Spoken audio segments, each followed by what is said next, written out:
Okay, thank you. Okay. My name's Tom Real. I'm the mayor of the city of Bradford. We'd like to thank you all for coming this evening. We just want to lay a little bit of a groundwork for how the evening's going to go. Eric's going to introduce Terry Kunkel from the DCED. She's going to give her presentation. We ask you to please don't disrupt during the presentation. Questions can be asked individually if you approach the microphone after her presentation is complete. In the interest of time, maybe like 3 to 5 minutes per person. If you're a candidate here tonight for the Home Rule Commission, this is not the place to grandstand or campaign. If you have a question for Terry about Home Rule, you're welcome to ask that. With that being said, I'll turn it over to our city administrator, Eric. So I'm City Administrator Eric Taylor.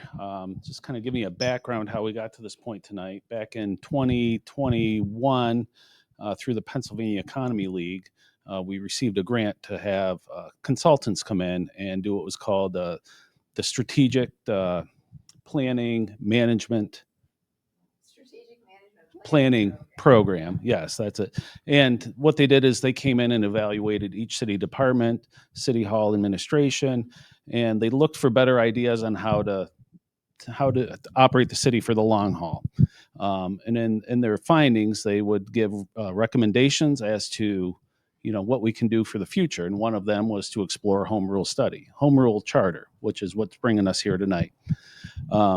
Obviously, we're not voting right to go to home rule charter. This is a government study commission election to get people on the ballot to study this. And just so you know, it was asked of me to bring it to your attention that City Council is neither for nor against this. They want the study to play out and to make the recommendation as seen fit by the commission. Without further ado, I will introduce Ms. Terry Kunkel, our DCED local representative. Thanks, Eric. I don't usually need a microphone. Too far Well, but anyway, we're here tonight just to educate everybody on home rule. Like Eric said, and I'm a walker when I present. So like Eric said, we through the study, through an independent consultant, it was recognized that you would study home rule. That's all this is right now. It's just a study. When you vote at the November 4th election, it's just voting. And it's voting. There's 2 questions, and we'll go over all of these through this and the whole process because it is a process. So home rule in Pennsylvania, what is it? Home rule transfers the basic authority to act in municipal affairs from state law to a local charter drafted, adopted, and amended by the voters. So what I want to say to you right now is this. Right now, you are a third-class city. This is a municipal code book right here for the third-class city. All right? So if you do go home rule, this is a third-class city's home rule charter that was drafted. All right? But it removes the administrative part of it into the admin code. Okay? So this tells you how the administration works. Now, what does all that mean? Let's go ahead and go through the home rule process, what it is, why, and everything. And like I said, tonight we're just here for education. I thank each and every one of you that came out tonight to be educated because when we go to vote, that's one of the most important things is educating yourself, not just for the people, but if there is a referendum like there is a question now. So kudos to every one of you who came out tonight. Home rule described, okay? I already told you that, home rule, basically, you got to remember home rule is crafted by the people for the people. Now, home rule municipalities exercise powers and perform functions that are not denied. We can't do anything outside of the U.S. Constitution, the PA Constitution, and any type of state laws. I hear all kinds of things when people say they're thinking about home rule. Well, they'll take this away, that away. We're going to go over all of that and try to educate you so that you have no questions when you leave here. And it can't go against the charter itself. So your charter defines it then. You cannot go against your charter. It transfers authority into municipal affairs from the state law that I showed you, the municipal code, to that charter that's adopted. Now I keep talking about all this, and I'm going to go over how does that happen? Do you just throw willy-nilly people in a room and they say, this is how the city's going to run? No, there's a process. And it's decided upon and approved upon by the voters. Now, what that means is once something is drafted in this charter that I showed you, the only way it ever gets changed is by the people. It has to go out there for vote again. So there's different things that happen throughout the time. Just an example. Sometimes if you have a city manager, city administrator, whatever they decide to call them, just to give you an example, it might say that in the charter, it might say they need a 4-year degree or they may need this. That's not a good thing to put in a charter because guess why? It has to go out to the people to be voted on then to change just something very little like that. That's why I tell you it's for the people, by the people. The principles of home rule, here we go again. I'm just going to keep repeating the same thing. It's the opportunity to shift governance from state municipal code to your own local. It's flexible. It defines structures. It defines the structure of how the city government works, how it's ran, taxation and other functions of the municipality.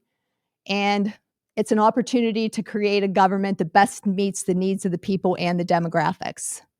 So it's geared towards you, geared towards what your issues are. Here's some reasons for home rule. All right. One, it identifies accountability. And we know the big word in municipal government anymore is transparency, right? Well, you can't get more transparent than the people forming the government. It's focused on political leadership, professional administration. Remember, I showed you the admin code. It enhances the fiscal procedures and controls. It is written right in the admin code and in the charter how finances are handled, how your ordinances are drafted. Those are the things that can be controlled in the home rule charter. And it provides for flexibility. And it has separate legislative and executive duties. So like you think of your legislative and then think of your executive. It separates those duties. Or it can. And stay tuned for that one. Residual power. Remember, I showed you, write your own administrative code. That's exactly what that means. How does the administration function? What are the requirements? What do they do? It increases citizen participation because guess what? Without the people, and if it goes to a referendum, even this part of it, it doesn't go anywhere. You vote. It increases responsiveness, hopefully with the people, and it provides for wider representation. Once again, the thing that I'm just going to keep saying, it's for the people, by the people. First off and foremost, I want to tell you that I am just here to educate, and I don't have an opinion either. The limitations. Right here are all your limitations. I think one of the biggest questions that I get sometimes, especially in your rural areas, are they're going to take my guns away. Or I think one of the other questions I've had in one of the cities I presented to was the firemen were like, well, they're going to take away our unions. You can't touch any of that. You can't touch arbitration and labor relations. You can't touch boundary change law, election code, ethics law, recall, reapportionment, sunshine law, open records law, recycling, vehicle code, firearms, private business limitations, regulation of utilities, eminent domain, zoning laws with the MPC or the municipal planning code, local agency laws, tort claims, unit debt act, taxation subjects, meaning they can't create a tax. They just can't go willy-nilly and create a tax. And veterans preference, clean streams, sewage facilities, and stormwater. Those are the things that will never, ever, you just can't touch. Remember, we said it can't go against the Constitution. Now, why should we consider home rule? Okay. Now, what I want to say is, remember, we're talking home rule here. You are really not going to vote for home rule. You vote for a study commission who is going to study your form of government and then decide, and other forms of government, and decide, they might say, hey, this really works. We're just going to say no. And we'll get to that on another slide. But I just want to keep reiterating to you that you're not voting for home rule. You're voting for the study of home rule. So forms of government. and we'll go over, we'll have some slides of how the different ways you can form the government. Taxation, you know, at the current, we'll go over this too a little bit in one of the slides on taxation about the limits and the different things with that. Operations and procedures.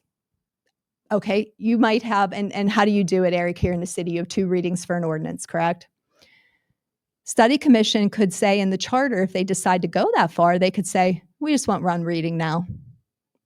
But the third class city code says 2. It's those type of things. Think about this. What do you have to do with that ordinance? You always have to advertise it. You know, so the things are, you will have to advertise an ordinance, but you might be able to cut down the number of readings. Public hearings, records, and operating rules, as long as it's not against the Constitution. Legislative actions, the form of action by the governing body, how they take those legal actions, publication and effective dates, like with your ordinances, when does it take effect? That can all be in the charter, and ordinance codification. So those are the things that you want to consider when you are thinking about home rule. Now, I want to say this. How many in this room really, until I got involved in government, I had no idea how my government operated, right? We don't know how it operates. We don't know the rules they have to follow behind closed doors, right? We don't know.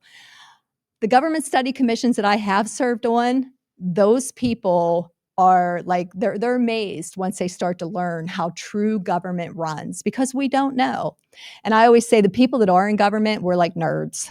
You know, I'm like this little government nerd. Well, I'm not little, but government nerd that, you know, but if you're not a government nerd, you truly don't understand it and all the regulations. So, and all the things that can take place in the home rule.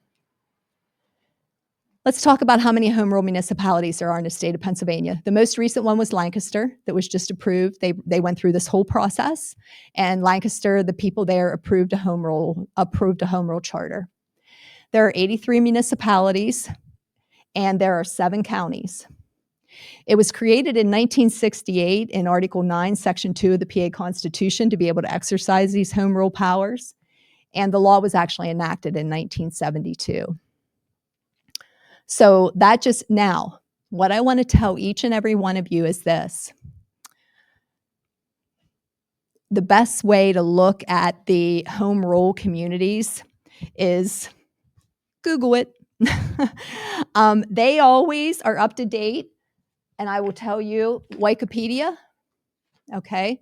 So Wikipedia is the best place to find out who all 83 of these municipalities are.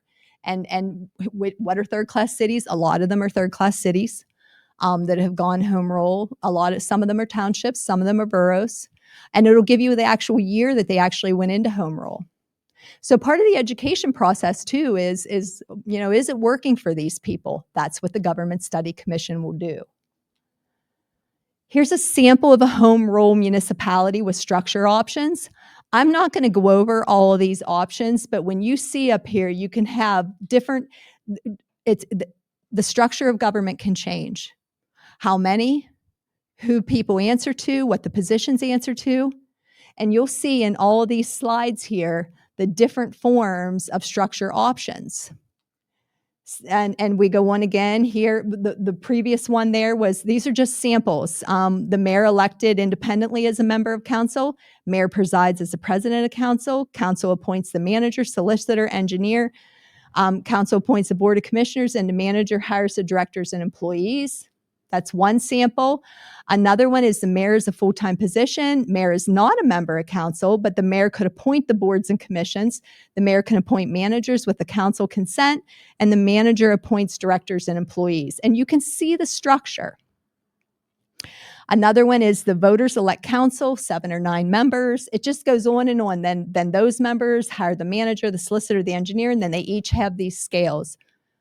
Now, there have been home rule study and the government study commissions that once they've studied the other municipalities or they study their own, they just think the structure works, but we're still going to explore home rule and draft our own charter.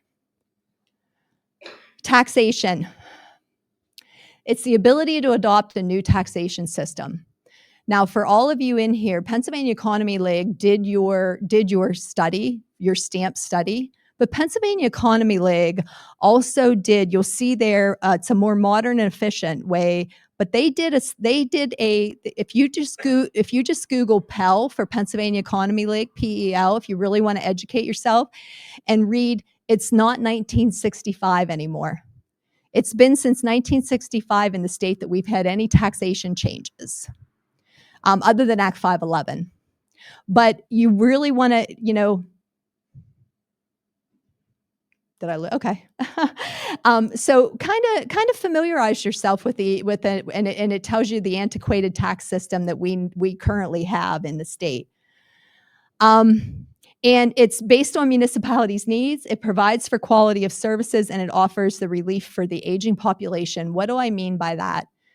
One thing, and you can see the tax limits over here. Real estate, third-class cities can go to 30 mills. That's their maximum. And the earned income tax is 1%. We all know that gets taken out of our paychecks, that 1%. Your employer has to take it out. 0.5 goes to the school district, and 0.5 goes back to where you live. Earned income tax goes back to the municipality where you live. So earned income tax is set by Act 511, and these limits are set by Pennsylvania. But I will tell you this, these limits can increase with home rule. There's no limit, but I don't want you to hear just there's no limit. What I want you to do is get on Wikipedia. Then what I want you to do is go to MunStats, Municipal Statistics website, and under financials, you'll go to municipalities taxes. And you can look at whatever those home rule communities are and how much their taxes have increased with home rule. I can guarantee you when you do research that, nobody likes to raise taxes, whether there's a limit or not. I know this firsthand. Because these people on council who raise these taxes all live there too. That's the beauty of being elected to where you vote, is you have to live there. So, and nobody likes to raise taxes. Nobody does, whether you're home rule or not. So before you think that, this is the only reason why home rule would be good is because of taxation, please do your homework. Look at Wikipedia, and then municipal statistics, it's DCEDs, municipal statistics. In the blue tab, it'll say financials, and you can pull up every county and every municipality, and it gives you their tax structure. That is all public knowledge. So part of today and this evening is about educating yourself. The home rule process, let's go over that. Before anyone come in here tonight, how many of you thought you were just going right to vote for home rule? Did anyone think that? Good. Because you're not, okay? You're voting for a study. You're just voting for the study commission. So there's 2 questions on the ballot. One, should the city of Bradford explore home rule? Yes or no? I don't know verbatim, but I'm pretty sure you have to follow a certain standard to ask it. 2, the question is, if so, vote for 7, correct? Vote for 7 government study commission members. And how many are on the ballot? There's 9 on the ballot. So you will vote for 7 of those members to explore home rule. So all they're doing is they're exploring. So they're asked that question, and then they are then that you vote for 7 or 9 or 7. I'm sorry, and then if it passes, that government study commission has 10 days to organize from the certification of the election, not after January 1, when the county certifies the election. They have 10 days. They have 10 days to take their oath, 15 days to organize. What do we do here at DCD? Because I know if I would be sitting out there and I would hear this and I'd be thinking, I'm going to vote for 7 of these people to write the rules and laws about our municipality, right? Is that scary? No, because it was a recommendation in the stamp grant, okay? The city of Bradford will be given a grant to have a consultant sit with these government study commission people and help them. It's not, it's a third party that DCED has nothing to do with. They'll do the interviewing process. It's just consultants who draft the home rule charter. Because one, it has to be legal. And two, they work with those 7 people and really look, but it's putting the cart in front of the horse. The first meeting will be with me. We'll get somebody in. If it's favorable, we'll get somebody in. We'll get your oath done and we'll get them organized. And then I assign the task of studying. We set up meetings to go and talk to other home rule communities or other third-class cities. And we set committees that do this, and certain ones talk to these people and then certain ones, and then they talk to everybody at the city. What do you think? How do you think this is working? Open mind. Everybody has to have an open mind. That's just part of life. If we all had open minds, wouldn't our world will operate a little bit better? I can be very close-minded sometimes, but don't be close-minded. But anyway, so then what happens is then, it can take, that first part can take up to 9 months. This can be an 18-month process. So for 9 months, they could study, okay? And here's the time frame. Within the first 10 days, I already went over that. Within the next 15 days, they have to organize and hold their first meeting. And then within 9 months, they have to determine change, no change, or yes, we're going to move into drafting a charter. All right. So, and I will tell you that I have sat on these government study commissions where I thought that I went in and I thought I knew everything, from the very first meetings, I thought, boy, and they go completely opposite. Because guess why? We keep them structured and they do their homework. Because remember, this is about education and about a choice. You are not choosing home rule. You are just choosing the selection process. Now remember, it's still not final yet. Because then what happens is if they say yes, they could take 4 months and just say, you know what? We've researched it. We've hashed these meetings out. We are deciding that we are going to move forward with drafting a charter. They do that then at the 4 months, they still have up to 18 months from the day of the certification of the election. Remember, not January 1, the day that the county certifies the votes. And the county has, I forget how many days the county has to certify a vote after an election. It's not many. So anyway, they have 18 months from that day, whether they take 4 months or 9 months or 5 months or 9 months, that the study commission has 18 months to draft this charter. And then there's a process. If they decide not to draft a charter, they send a letter to council and they say, we're staying status quo. We think our city just works great the way it is because we've done our homework here. We've interviewed other municipalities that are home rule. We've interviewed other third-class cities. And we just decided it's all good. They could do that. But if they decide, then it's done. The letter goes to council, it's done. If they decide to draft the charter, then they move on to the whole process of doing it, grueling meetings, it's time commitment, it's for the government nerds, it's for the people who love their community. And then we move into where they propose the draft charter. It goes on the ballot again. There's more public outreach. The people who really care come out and look at that draft charter and they say, oh, I like it, or I'm going to vote against it. That's the process. If you vote it, if it goes in, you do the draft charter and you vote for it, you become a home rule community. If you don't, it cannot go back on a ballot for another 5 years. That's it. The same question cannot go back on. So if the municipality shall be governed under the provisions of the plan from the first Monday in January following the municipal election occurring after the next succeeding primary election. So there are time frames and there is a transition plan. Okay. So if it is voted for in a positive way, there's a time frame and there's a transition plan. And then the beginning of the administrative code starts. You draft the administrative code. And then you codify all the ordinances. What codification of the ordinances mean is a company reviews all the ordinances, they compile them into one.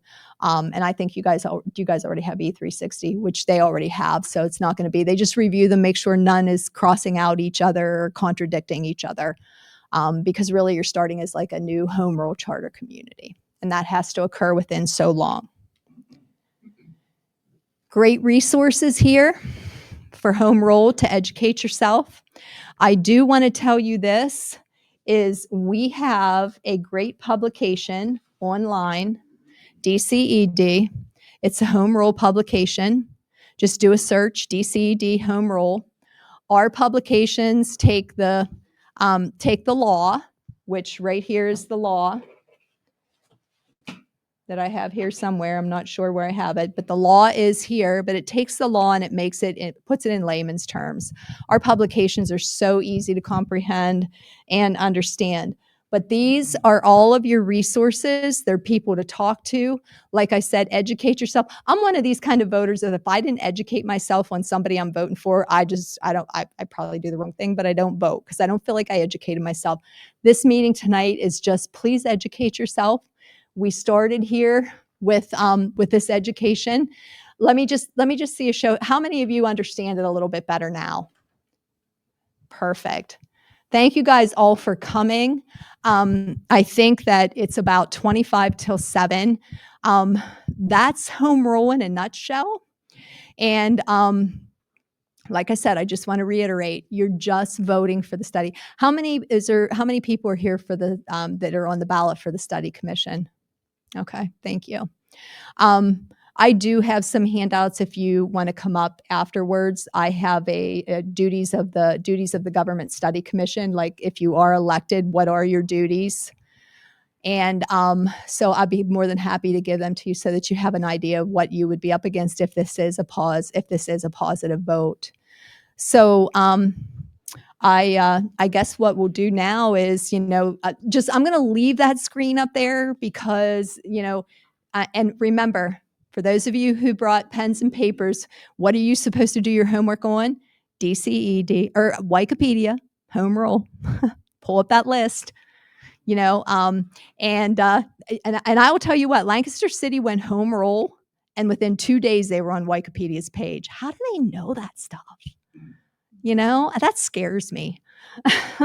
But anyway, pull up Wikipedia, look at them, and then as far as your taxation questions and everything go, start to look at those home rule communities. Compare apples to apples. Look at the ones that were third-class cities and look at what their taxation, because where are you going to go for the taxation information? Munstats, DCED Munstats. In the little blue tab, click on financials. You'll drop down. It'll be the third one down, municipalities tax information. It'll drop down. You'll be able to put the county, the municipality, because guess what? That's all in Wikipedia. You're going to have your information at your fingertips. So, because like I said, a lot of people will say to me, and I had this question coming in, like, wow, it's just about taxation. You can see it is just not about taxation. It's about structure.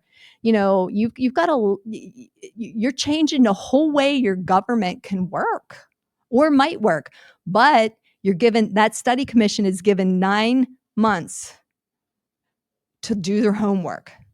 Because I just had this conversation coming in with one of the council members here, was it's so hard for the public to really, really understand how municipal government works and how limited you are with things and everything until you really get involved in it.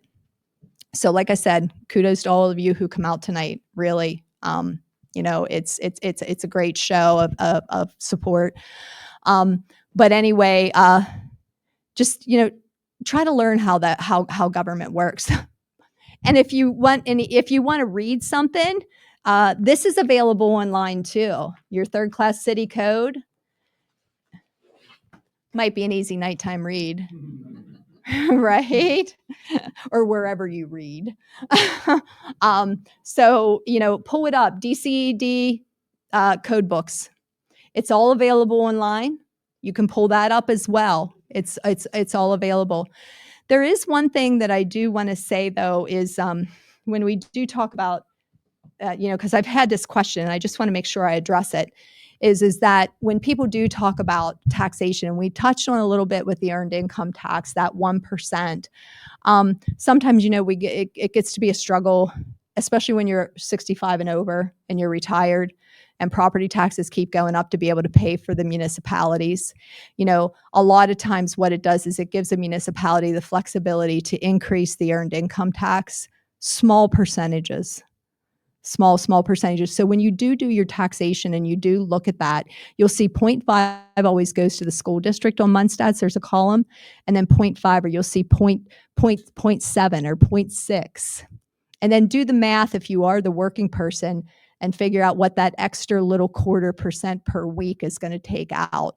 Probably a bottle of water or two, that we all purchase, but it's taken out like that versus taken out in your property taxes that have to go up and increase. So, but I want everyone to do their homework with that, because that's always a big question.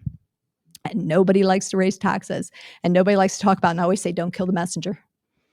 I don't like to pay taxes either, but I want my roads plowed and no potholes and the police to come. So I guess now we'll go ahead and take questions. Did you want them to? If you have a question, we'd ask you to come to the microphone, please. Yeah, he just said if you have a question, if you could come up to the microphone, that would be great. I might even let you by.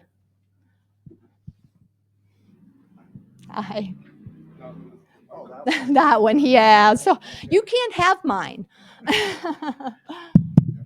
Okay, so I actually have 3 questions. I don't know if I can hit them all right now. Your organization, the DECD or D's? Department of Community and Economic Development, Okay, DCED. okay, so that is is it a public or a private organization? It's public. It's a state agency. Okay, so there's no charge to the city for you to come here and No. make this presentation? No, but I did have to get a waiver for a travel ban. Okay. Okay, second question I had is, you told how many are currently under home rule. How many are not? There's 2,500. As of January 1, 2026, there'll be 2,555 municipalities. Okay, and there's 83 that 83. are. And what's that work out to percentage-wise? You're probably better at math than I No, am. I don't think so. But anyway, so it's a small percentage. Because it's a process. But you've got to remember, a lot of the municipalities, when you look at that, you would have to really, if you want to look at data, you would really have to look at the data of how many, there's 60 some third class cities. So you'd have to look at how many third class cities to compare apples to apples. Do they ever go back to the other form of government, or can they after this? Yeah, another referendum and you could go back. Mm-hmm. Has any of them ever done that? I believe there has been 1 or 2, maybe. Okay. Yeah, but not many. Third question. Yes. Can we eliminate the mayor and city council as a voting public under this system? I'm sorry, what's the question again? Can we eliminate the mayor and city council under this No, rule? you have to have elected officials still. It's just how they govern. You can't. Can you do a city manager? Yes. Can you do no council? No, you can't do no council. Okay. You still have to elect officials. Right. Yeah. Any restrictions on the amount of people on the council? No. Okay. All right. We I think hit all that's all I 3. had for How now. about that? All righty. Thank you. Yeah.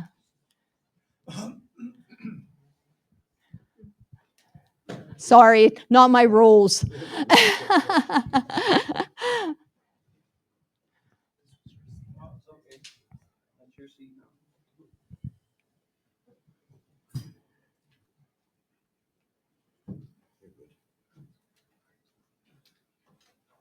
Okay, you can hear me? My question was simply this. Once you vote for the study, for the charter, Mhm. or once a charter is approved, if they can't get it approved in enough time, does it have to go back to referendum, or can they get a continuance? So there's some, It has to be legislatively done within those 18 months. And they, all right. yeah. So when Yeah. so you have to follow the legislative rules. Oh, I So was they just have to get curious, it done. Yeah. because you never know, things creep up and they don't want to just hash out last minute stuff that can come back to bite you. But I Then was just curious if they could or Will not. be. No. That's it. All right, thank you. Thank you. Any other questions?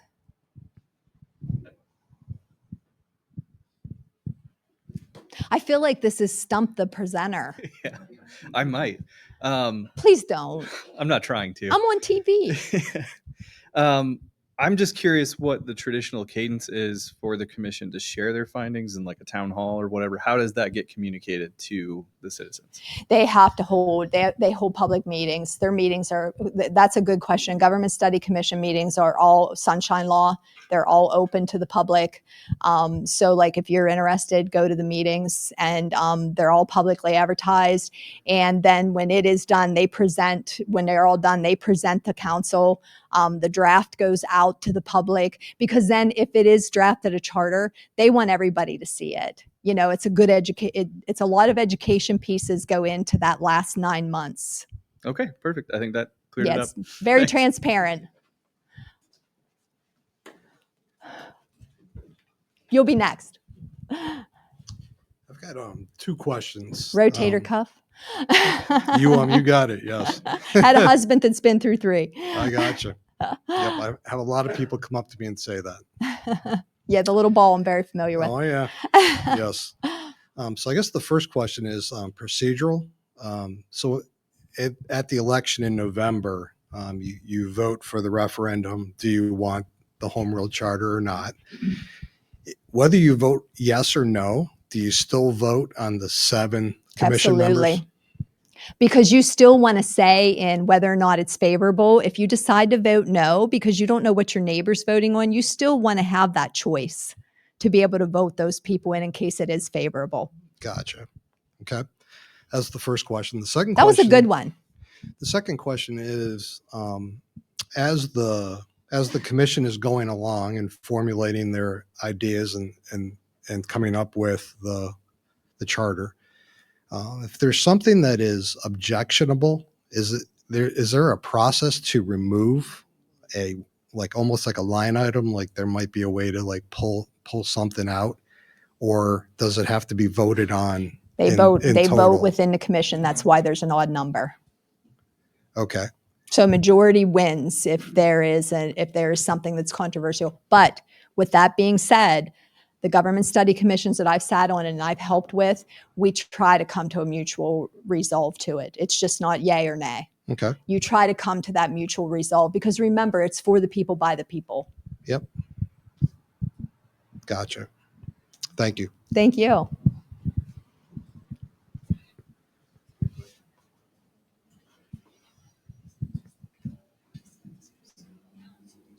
A little tight through there, huh? Okay, so my question is, and I think I know the answer to it already, but can this, after you get, so there's a process for the citizens to then collect signatures after the charter passes to on their own amend the home rule charter. And then is there also a process for the citizens to then amend the charter to set limitations on council from being able to raise taxes without a referendum?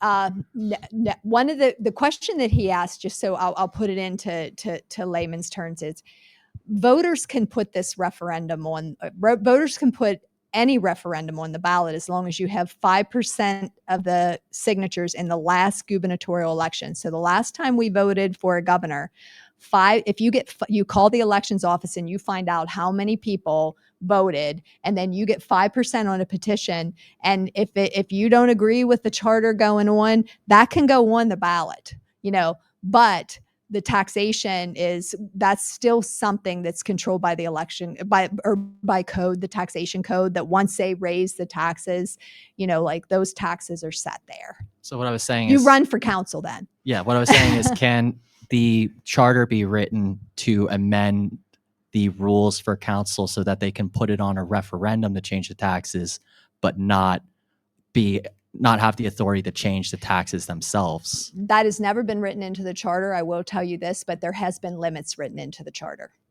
Cool. Okay, so the charter does, some of them do the charter, they do put limitations on it.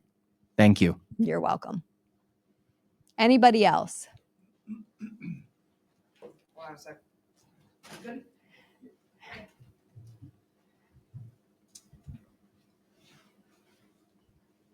I was wondering if one of the committee members or commission members that are elected, there'll be 7 of 9, Mhm. if one of them is not able to fulfill the requirement, what happens to that vacancy and how is it filled? Okay, one of the things that vacancy is then filled by the commission. Okay. Okay. So, but with that being said, when I organize a commission, in agreement with all the commission members, they pick their alternates at the organization meeting. So they do it as the elected people picking their, I always have them pick at least 4. I'll tell you why. In 18 months, they drop like flies. I will not even kid you. I have not served on a commission yet where someone hasn't dropped off.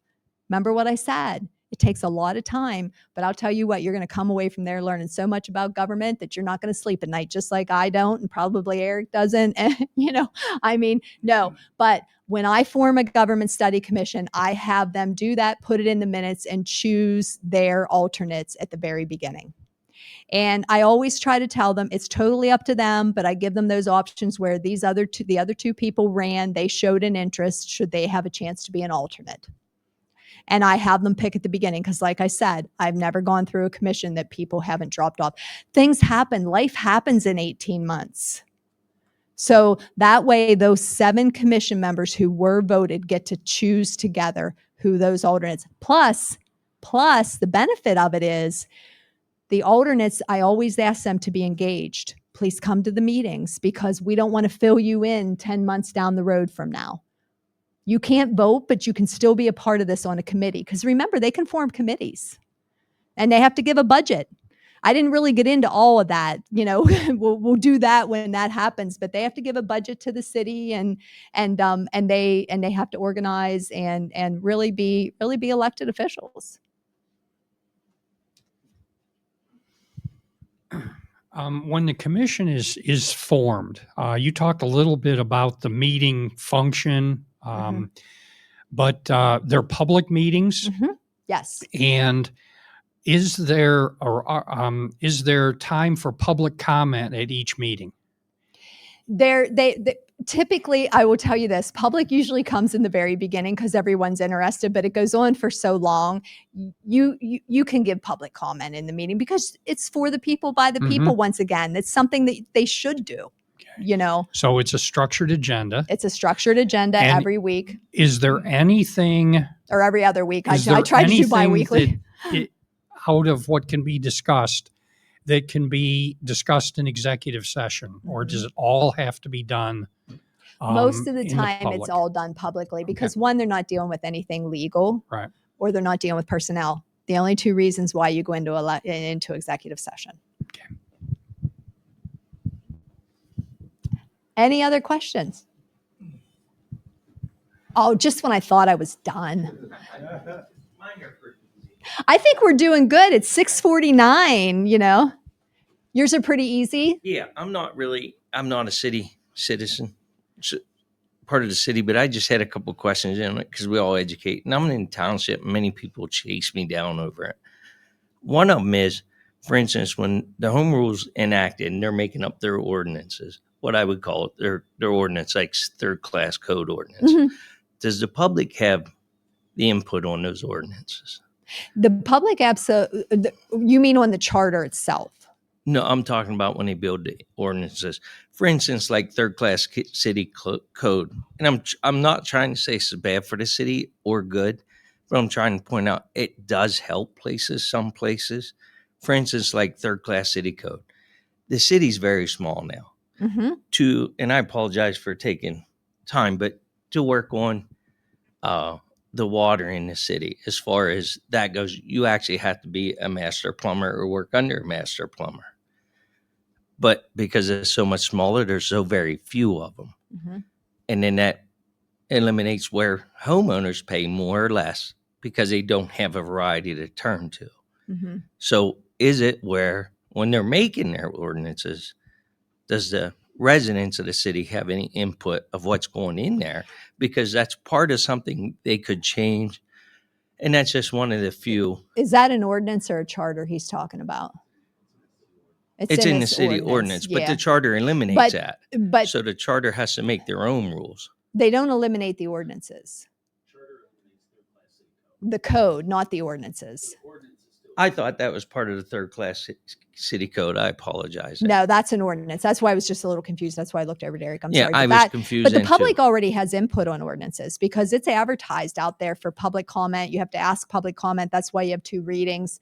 So it's always advertised every time they pass an ordinance now. That's the things that will never change. They could say the Government Study Commission could say they're going to put in the charter that they do 3 readings instead of 2, or it has to be on public comment for a little bit or, be out there for view, but they are now. Yeah, because I'm just saying stuff like that could really help your residences because it gives a more open area for them, which would be a plus for it. The only other thing I want to say is I'm reiterating what you said. People need to really research who they put into office because that makes a big thing. And what I mean, you hear a whole lot of stuff. I don't like the internet, but I got residents come to me carrying on. Back in 1990, you used to be able to annex other municipalities, but the state government ruled that out. So you have to, when you're voting for your people on the board, educate yourself to make sure they're educating themselves so you get the right people in there Well, yeah, and that's what tonight to is benefit about. for It's you. all about education. And like I said, kudos to everybody that came out, to educate themselves. So good. And Yep. that's really all I had to say. Thank you. Yep.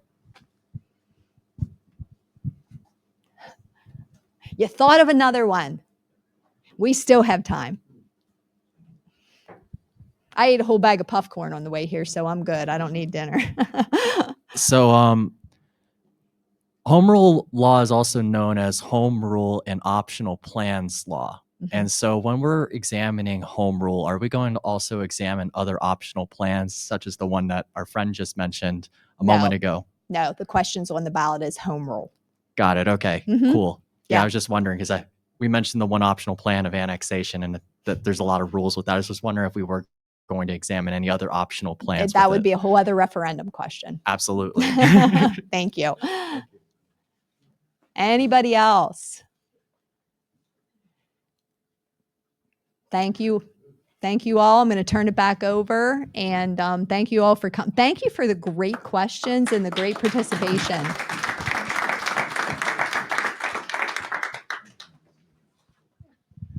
So that'll wrap up tonight's meeting. Thank you all for coming. There will be another public meeting towards the end of October. So we'll get back and do it again, and more education, more opportunity for questions. So hope to see you there. Thanks. Tell your neighbors.